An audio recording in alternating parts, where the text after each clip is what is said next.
Bienvenidos a Nueva York. El Choque por 17 años se ha dedicado a resaltar las contribuciones culturales, sociales y artísticas de la comunidad latina en la Gran Manzana. Yo crecí en Queens, en Woodside, la mayoría de mi niñez, y afortunadamente crecí en una comunidad colombiana.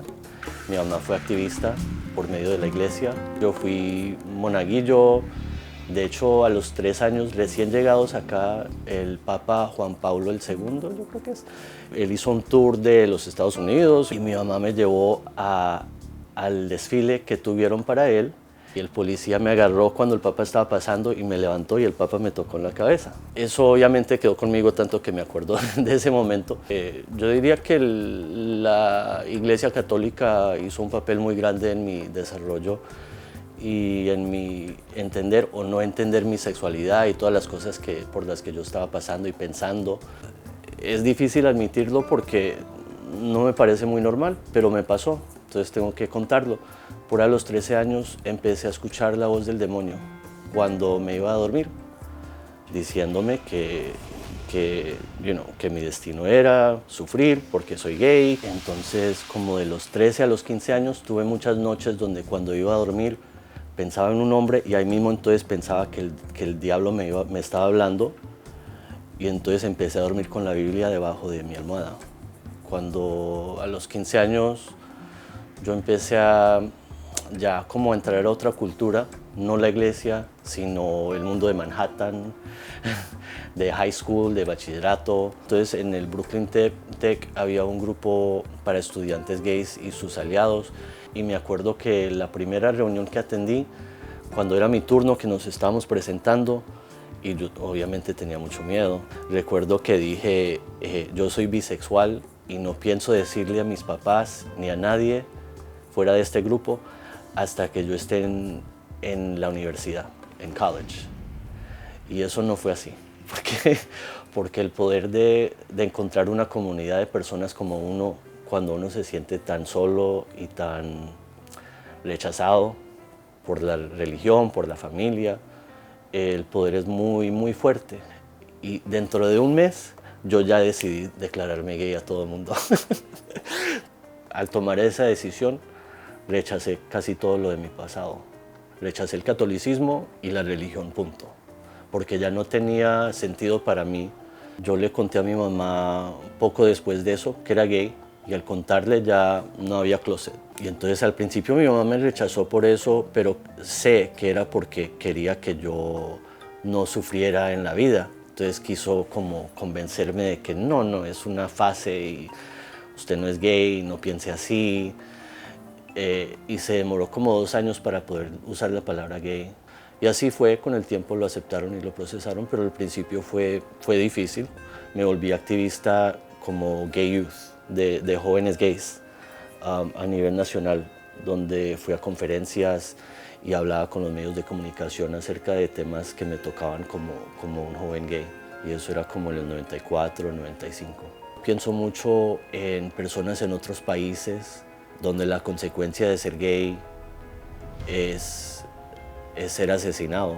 Y es difícil olvidarnos que eso es mucho del mundo donde esa es la realidad. Es muy difícil recordarnos de eso cuando vivimos en Nueva York como yo, en el Bajo Manhattan, donde puedo hacer lo que me dé la gana, donde yo decidí quién es parte de mi vida y no es parte de mi vida, y lo hice y así es. Los momentos más difíciles que he vivido, el más difícil, que todavía lo estoy viviendo, fue la muerte de mi mamá, que murió hace 2 años, pero no lo he superado completamente y no creo que jamás lo vaya a superar, yo creo. Y fuera de eso, yo creo que el momento que me di cuenta que soy VIH positivo fue muy fuerte para mí, porque 2 cosas pasaron. Tuve 2 pensamientos, lo más inmediato que pensé. Mi primer pensamiento fue, por fin, esto iba a pasar, ya pasó entonces. Yo siempre pensé que iba a ser VIH positivo, así crecí con esa idea. Entonces, aunque yo me protegí mucho, por muchos años, hasta, digamos, el 2010, empecé a cometer errores que yo creo que en realidad fueron como consecuencias de la soledad y del haber experimentado ciertos como heartbreaks Y afortunadamente pude pensar eso porque ya era una época donde ya habían tratamientos. Porque si hubiese sido 10 años antes, cuando salí del closet, mi primer pensamiento hubiese sido que cuántos días tengo para morir. Y mi segundo pensamiento fue, no puedo creer que hice esto con la vida que a mi mamá...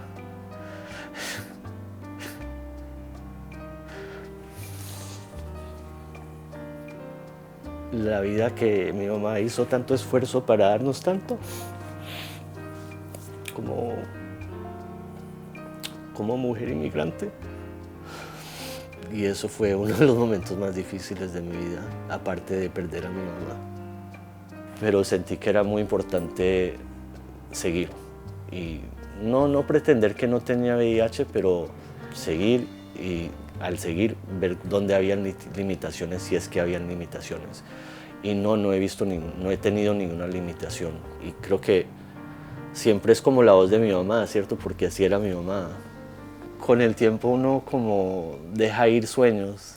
Entonces yo como niño tuve sueño soñaba de tener 10 hijos y eran 5 pares de mellizos. No tuve hijos y ya tengo 45 años, entonces no creo que voy a tener hijos. Y ya uno con el tiempo como que para mí empiezo a aceptar que la vida no tiene que depender de casarme con un hombre o de casarme. Entonces mi sueño ahora es vivir un largo tiempo. Mi sueño romántico en el momento está en transición